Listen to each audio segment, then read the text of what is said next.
Just look at history, recent history. Country's a lot more civilized than it was 40 years ago. Why? Because people like you made it more civilized. I'm sure I gave a couple of examples: opposition to aggression, women's rights, civil rights, environmental issues.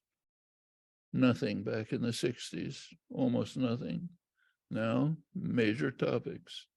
Not enough done, but a lot of progress. That's how you can make change now. It's not a secret. It just takes hard work. Got to get other people.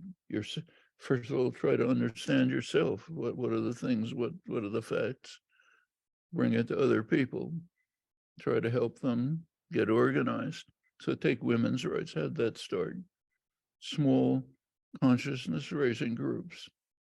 A couple of young women would get together and just talk about it. Do we have to live the way our mothers and grandmothers lived?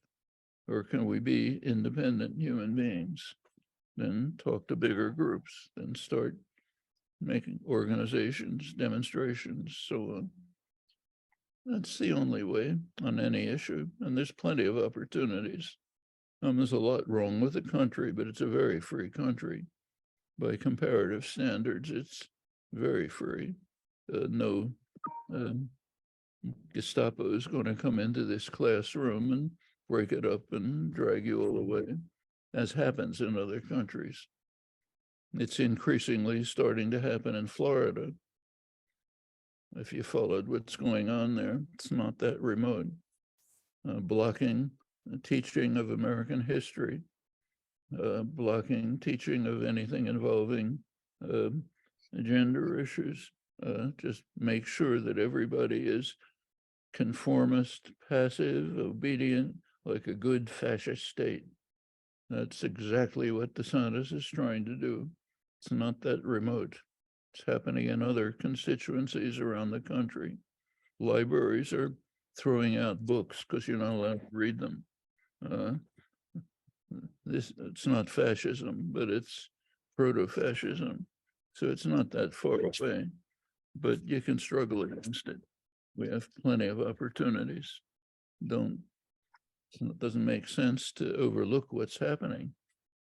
And it's having an effect. You take a look at recent polls among Republican voters. More Republicans think it's important to destroy what they call wokeism than think it's important to save Social Security. These are people who live on Social Security, poor, rural people. But the main thing in life is to destroy wokeism, whatever that is. I mean, these have big effects.